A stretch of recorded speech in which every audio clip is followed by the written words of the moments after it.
Hello everyone, welcome to my channel. Guys, आज बात करने वाले हैं। आपने बहुत सारी रिक्वेस्ट की थी कि सर हम क्या करें, हमारे पिताजी कुष्ठ रोग से पीड़ित हैं और इनका उस समय उपचार चल रहा है। हमारी सिस्टर कुष्ठ रोग से पीड़ित है, हमारे चाचा कुष्ठ रोग से पीड़ित है, या परिवार में कोई भी सदस्य कुष्ठ रोग से पीड़ित हैं और डॉक्टर ने कहा यह बीमारी एक दूसरे से फैलने वाली बीमारी है। तो ऐसे में हम क्या करें, हम कैसे बचें, कुष्ठ रोग हमको होगा कि नहीं होगा, बहुत सारे आपके डाउट्स हैं। एक कमेंट्स हमारे पास आया था, ये भी कई लोगों ने रिक्वेस्ट की थी कि हमारा सर मित्र था, मैंने उसके संग बहुत ज़्यादा क्लोज कॉन्टैक्ट उसके संग बनाया था और उसके संग मैंने क्या है ड्रिंक भी शेयर की थी और उसके टोबैको वगैरह से मतलब बहुत उसके संग क्लोज कांटेक्ट में रहे हैं। क्या हमको इस समय पॉजिटिव निकला है, यानी लेप्रोसी उसको क्या पॉजिटिव है और उसका ट्रीटमेंट ले रहा है। और कई लोगों ने क्यूरी की थी, सवाल किए थे कि हमारे साथ छोटे छोटे बच्चे हैं, क्या उनको कुष्ठ रोग होगा या नहीं होगा। तो ये बहुत सारे क्यूरीज हैं, इसी के बारे में डिस्कस करेंगे।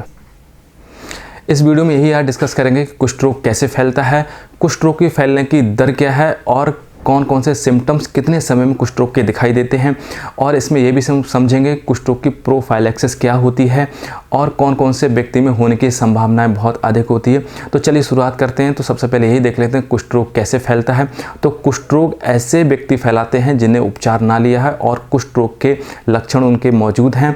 तो ऐसे व्यक्तियों के बोलने, छींकने व खांसने से, इनके मुँह से व नाक से जो भाप निकलेगी, यानी जो थूक निकला वो क्या है इन्फेक्टेड होगा। उस थूक में, उस भाप में क्या है कुष्ठ रोग के बैक्टीरिया मौजूद होंगे और संबंधित आसपास के जो वातावरण होगा यानी एटमॉस्फेयर होगा, तो वहाँ पे जो हेल्दी पर्सन्स होंगे उनको ब्रीथ करेंगे यानी सांस लेंगे तो उनके थ्रू अंदर बॉडी में चला जाएगा और जिसकी वजह से कुष्ठ रोग के सिम्टम्स या लक्षण देखने को मिलेंगे। तो ये क्या है जल्दी ट्रांसमिटेड होने का मेथड्स है।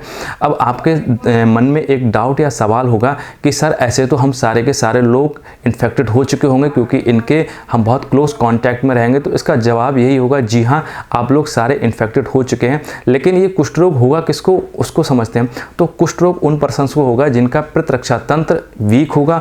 अब प्रतिरक्षा तंत्र किसका वीक होगा, तो ऐसे व्यक्ति जैसे मान के बहुत एक्सेसिव अल्कोहल लेते हैं, एक्सेसिव स्मोकिंग करते हैं, यानी बहुत ज़्यादा क्या है स्मोकिंग करते हैं, और जिनको क्या है इम्यून सप्रेशर की कोई मेडिसिन ले रहे हैं, तो इनमें पॉसिबिलिटी या संभावनाएं ज़्यादा बढ़ जाती हैं कुष्ठ रोग होने की, क्योंकि ऐसे पर्सन में इम्यून सिस्टम वीक हो जाता है।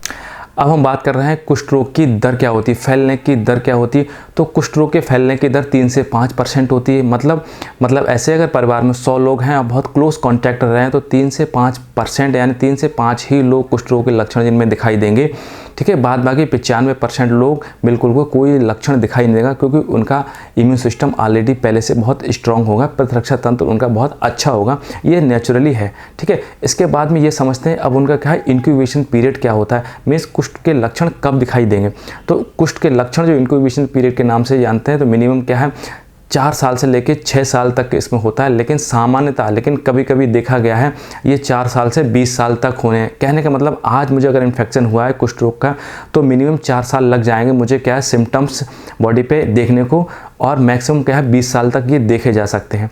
ठीक है, इसके बाद में कौन कौन सी सावधानी लेनी है अगर आपको क्या है कुष्ठ रोग के क्लोज कॉन्टैक्ट में हो तो सबसे पहले क्या है लगभग 3 से 4 माह के बीच में एक बार अवश्य पूरी बॉडी को एग्जामिन जरूर करते रहिएगा। पूरी बॉडी को एग्जामिनिंग मीन्स क्या होता है, अपने संबंधित चिकित्सक को भी आसपास हो या फिर घर में ही पूरी बॉडी में, यानी कोई भी लक्षण कुष्ठ रोग का आपकी बॉडी में आपको दिखाई दे तुरंत नज़दीकी हॉस्पिटल में जरूर से कंसल्ट करिएगा। लक्षण क्या है, मैंने ऑलरेडी पहले से बहुत सारे वीडियो कुष्ठ रोग पर बना दिए हैं, तो आप मेरे चैनल को सब्सक्राइब कर लीजिएगा और इसमें प्लेलिस्ट है लेप्रोसी, उसको देख लीजिए। उसमें दोनों के हमने लक्षण बताए हैं, कुष्ठ रोग से त्वचा में कौन से लक्षण होते हैं और कुष्ठ रोग से तंत्रिका यानी नर्व में कौन से लक्षण, तो उसको अवश्य देख लीजिएगा।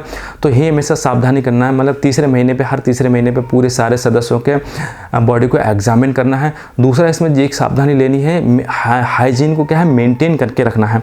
और इसके सबसे ज़्यादा जो अच्छी सावधानी वो हमारी है, इंपॉर्टेंट सावधानी वो है, इसमें क्या होगा कोई भी प्रभावित व्यक्ति है कुष्ठ रोग जिसका ट्रीटमेंट चल रहा है, तो ऐसे व्यक्ति हमेशा क्या हो, जैसे खांसी इनको आए तो हमेशा मुंह पे क्या है हाथ लगाना है, छींक आए तब भी इसको क्या है नाक से कपड़े से हाथ से इसको बंद करना और हाथ प्रॉपरली साबुन से धों, उसके बाद ही कोई चीज़ छुए, जिसकी वजह से कंटामिनेटेड वहाँ पे क्या है इन्फेक्शन और एक्सपोजर बहुत क्या है वीक हो जाएगा, कम हो जाएगा और संक्रमण हमेशा वहाँ पे क्या है कम होगा।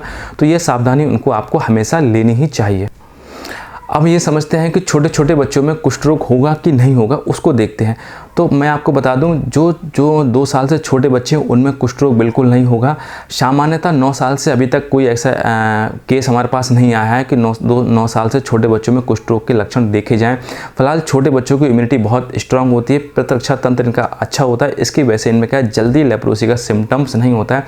फिर भी अगर कोई सिम्टम्स हो तो इनको ज़रूर 6-8 साल के बाद ज़रूर बॉडी पे एग्जामिन करना स्टार्ट कर दें, अगर कोई पर्सन या बच्चा कोई आपके क्लोज कॉन्टैक्ट में है।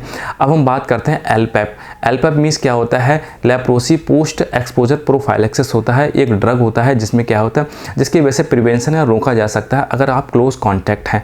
तो ये ड्रग इसमें होता क्या है? तो इस ड्रग का नाम है रिफाम्पिसिन होता है। लेकिन आपको मिलेगा कहाँ से? तो आप जहाँ से आप ट्रीटमेंट ले रहे हैं संभवतः सरकारी स्वास्थ्य हॉस्पिटल में निःशुल्क उपलब्ध है, तो वहाँ उनको बोलिएगा। तो कोई भी आपकी स्क्रीनिंग होगी जो भी क्लोज कॉन्टैक्ट हैं, उसमें क्या है एक्स क्राइटेरिया और इंक्लूजन क्राइटेरिया और एक्सक्लूजन क्राइटेरिया, इसमें क्या स्क्रीनिंग की जाती है। तो किस किस को नहीं देना है तो वो आकर चिकित्सक या पैरामेडिकल या फिर एएनएम या सीएचओ, यही आपकी स्क्रीनिंग करने के हिसाब से डोज मेंटेन की जाती है। डोज इसकी क्या है? वाई वेट मेंटेन की जाती है, लेकिन ये बहुत इफेक्टिवली होता है। एक सिंगल डोज इसको दी जाती है रिफाम्पिसिन की, और 99% इससे क्या है, ये सक्षम है माइक्रोबैक्टीरियम लेप्री एंड कुछ जीवाणु को मारने में। तो जिसकी वजह से अगर आपको इन्फेक्शन बॉडी में पहुंचा होगा तो इन्फेक्शन डिस्ट्रॉय हो जाएगा। और छोटा, फिर अगर 99% इन्फेक्शन डिस्ट्रॉय हो जाएगा तो बाद बाकी इम्यून सिस्टम आपका थोड़ा सा एक्टिव हो जाएगा, तो बचा कुचा इन्फेक्शन इम्यून सिस्टम के द्वारा डिस्कार्ड या फिर क्या है किल बैक्टीरिया कर दिया जाएगा। ठीक है साथियों, तो छोटी सी इन्फॉर्मेशन थी, आपके बहुत सारी क्यूरीज आई थी इसके रिगार्डिंग, तो मैंने इसको डिस्कस किया था आपके संग। अगर नॉलेज आपको अच्छी लगी होगी तो वीडियो को सब्सक्राइब अवश्य कर लीजिएगा, चैनल को। अगर आपको कोई क्यूरीज है तो कमेंट सेक्शन में मुझे बताइएगा। ओवरऑल वॉच करने के लिए थैंक यू, नमस्कार, जय।